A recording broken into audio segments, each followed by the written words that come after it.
Bulletin की शुरुआत करते हैं बड़ी खबर से। योजना आयोग की गरीबी के आकलन पर घमासान अब शुरू हो गया है। कांग्रेस के दो बड़े नेताओं ने योजना आयोग की गरीबी की परिभाषा पर ही सवाल खड़े कर दिए हैं। शुरुआत कपिल सिब्बल ने की तो बाद में दिग्विजय सिंह ने भी निशाना साधा।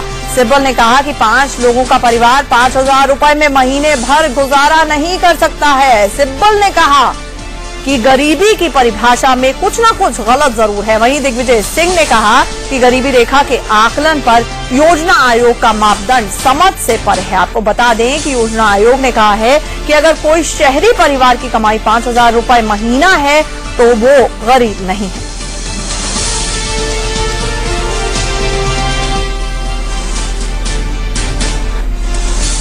And if the planning commission says that you have households who live at 5,000 rupees a month and those who live above 5,000 rupees are not part of the poverty line, obviously there's something wrong with the definition of poverty in this country. How can anybody live at 5? How can a family of 5 live at 5,000 rupees a month?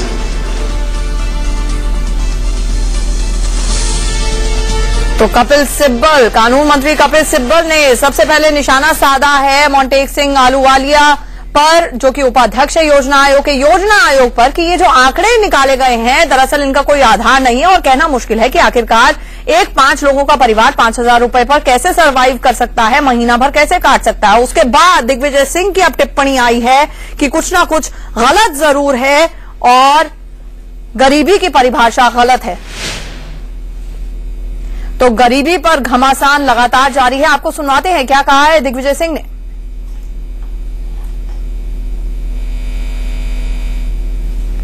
आपको बता दें कि कपिल सिब्बल ने कहा है कि योजना आयोग की गरीबी की परिभाषा सही नहीं है गांव में। वहीं दूसरी तरफ मोंटेक सिंह आलूवालिया का कहना है कि 4,080 रुपए और शहरी इलाके में 5,000 महीना कमाने वाले लोग गरीब ही नहीं हैं। और दिग्विजय सिंह का कहना है कि जो गरीबी की परिभाषा योजना आयोग ने दी है वो उनकी समझ से परे है। अब बड़ा सवाल ये जानकर शायद बहुत लोगों को अचरज होगा कि मोंटेक सिंह आलूवालिया उपाध्यक्ष हैं योजना आयोग के, लेकिन अध्यक्ष खुद प्रधानमंत्री डॉक्टर मनमोहन सिंह है।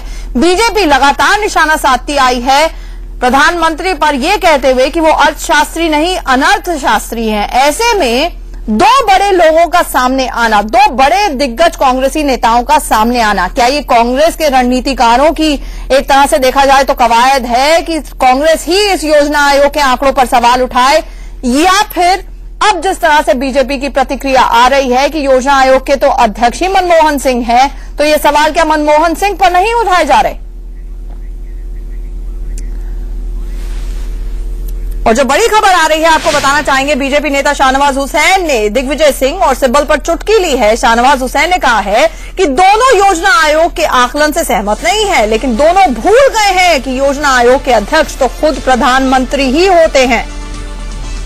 जाहिर तौर पर दिग्विजय सिंह और सिब्बल ने निशाना तो योजना आयोग पर साधा था, मोंटेक सिंह आलूवालिया पर साधा था, लेकिन बीजेपी अब एक बार फिर से मैदान में उतर आई है और कह रही है, बताने की कोशिश कर रही है कि दरअसल निशाना साधना ही है तो प्रधानमंत्री पर साधिए, क्योंकि योजना आयोग के अध्यक्ष जो हैं वो खुद प्रधानमंत्री ही हैं। ऐसे में जो गरीबी रेखा के जो आंकड़े निकले हैं, जिसके मुताबिक सिर्फ 22 से 23% लोग ही इस देश में गरीब हैं, यानी कि कुल मिलाकर अगर देखा जाए तो 25 करोड़ से कम लोग इस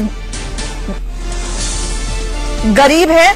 तो अब हमारे साथ संवाददाता यतेंद्र जुड़े हैं। यतेंद्र, जानना चाहेंगे, साफ तौर पर अपने ही ट्रैप में, अपने ही जाल में अब कांग्रेस फंसती नजर आ रही है। पहले योजना आयोग पर निशाना साधने के लिए सिब्बल बाहर आए, दिग्विजय बाहर आए, लेकिन अब शाहनवाज हुसैन के इस बयान के बाद साफ हो गया है कि निशाने पे लेना है तो प्रधानमंत्री को लीजिए।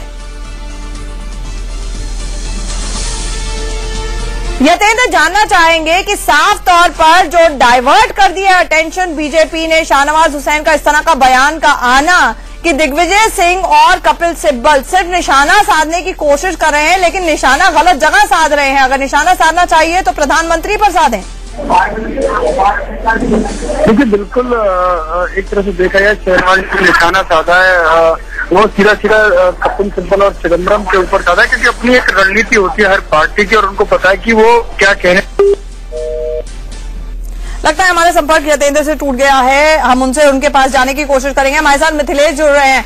मिथिलेश, जानना चाहेंगे, पहले योजना आयोग के इस तरह के हास्यास्पद आंकड़े आते हैं, उसके बाद दिग्विजय सिंह और सिब्बल बीच बचाव के लिए, एक तरह से क्राइसिस कंट्रोल के लिए यहां पर आ जाते हैं। लेकिन अब जिस तरह की शाहनवाज हुसैन के बयान आए हैं, बीजेपी ने साफ तौर पर कह दिया है कि योजना आयोग के तो अध्यक्ष हैं, प्रधानमंत्री हैं, उन पर निशाना साधिए। बैकफायर हो गए, हम मानते हैं कांग्रेस की स्ट्रैटेजी अपने ही जाल में फंस गई है कांग्रेस अब। जी बिल्कुल आंचल, गरीबी का ये आंकड़ा किसी को चौंकाने के लिए काफी है और देर सवेर प्रधानमंत्री को इसकी जद में आना ही था। अब विपक्ष ने प्रधानमंत्री पर सवाल खड़े कर दिए हैं, कहा है कि चूंकि प्लानिंग कमीशन के अध्यक्ष प्रधानमंत्री होते हैं, ऐसे उनकी भी जवाबदेही बनती है। वाकई अर्थशास्त्रियों से भरी हुई फौज के आंकड़े आम आदमी को भी चौंकाते हैं। पिछली बार भी ऐसा ही कुछ हुआ था, हालांकि पिछली बार में और इस बार में ₹1.20 का शहरी इलाकों में और ₹1.50 का ग्रामीण इलाकों में इजाफा किया है इस मोंटेक सिंह अहलूवालिया की टीम ने। लेकिन तब भी यही आंकड़े आए थे और तब भी सवाल खड़े हुए थे। हालांकि उस वक्त एक और चौंकाने वाला मामला आया था। गरीबी का आंकड़ा मोंटेक सिंह अहलूवालिया ₹26 और ₹32 उनकी टीम ने दिए थे, लेकिन टॉयलेट बनाने में तथाकथित तौर पर ₹35 लाख खर्च कर दिए गए थे। तब ये सवाल उठा था, हंगामा बरपा था और एक बार फिर से सुप्रीम कोर्ट की दखल के बाद सरकार ने एक नई टीम बनाई थी। एक जो आर्थिक सलाहकार समिति के चेयरमैन है रंगराजन, उनकी अध्यक्षता में एक कमेटी बनाई थी। अभी तक उस कमेटी ने रिपोर्ट नहीं दी है, अगले साल उसकी रिपोर्ट आनी है। ऐसे में सवाल खड़ा होता है कि सरकार के लिए जल्दबाजी क्यों है, क्यों नहीं रंगराजन कमेटी की रिपोर्ट का इंतजार किया गया। हालांकि सरकार अपनी तरफ से दलील दे रही है, चूंकि एक फैमिली में 5 लोगों की टीम होती है, कुल मिलाकर कहें तो 4800 तक आंकड़ा पहुंचता है। अगर ₹33 मान ले तो फिर भी क्या 4800 में एक 5 लोगों की एक पूरी फैमिली गुजारा कर सकती है? उसमें भी जब तेंदुलकर कमेटी ने भी, अगर जिस कमेटी का हवाला दे रही है सरकारी टीम दे रही है, उसने भी कहा है कि स्वास्थ्य एक पैरामीटर होना चाहिए, एजुकेशन एक पैरामीटर होना चाहिए, साफ सफाई एक पैरामीटर होना चाहिए। तो क्या ₹33 में एजुकेशन, स्वास्थ्य और साफ सफाई के अलावा लोग खाना खा पाएंगे, भरण पोषण कर पाएंगे? बड़ा सवाल है, सरकार को देना होगा। शायद इसीलिए अब सरकार को ही अपनी तरफ से राहत देने के नाम पर ही से ये सवाल उठाया है दिग्विजय सिंह ने और कपिल सिब्बल ने। जी जी जी, मिथिलेश हमारे साथ जुड़ने के लिए आपका शुक्रिया। तो कहीं ना कहीं आपने सुना है ये जो तमाम तरह की बयानबाजी हो रही है, ये जो गरीब लोग हैं, शायद हम सब लोगों के जख्मों पर नमक छिड़कने जैसा है, या फिर यूं कहें कि ये मुहावरा भी अपने आप में अटपटा है, क्योंकि आज की तारीख में नमक तक इतना महंगा हो गया है। लेकिन जिस तरह की ये राजनीतिक छींटाकशी हो रही है, आखिरकार इसमें नुकसान किसका है? सिर्फ आम जनता का। देश में गरीबी की सीमा क्या हो, इस पर सियासत ने सारी सीमाएं अब तोड़कर रख दी है।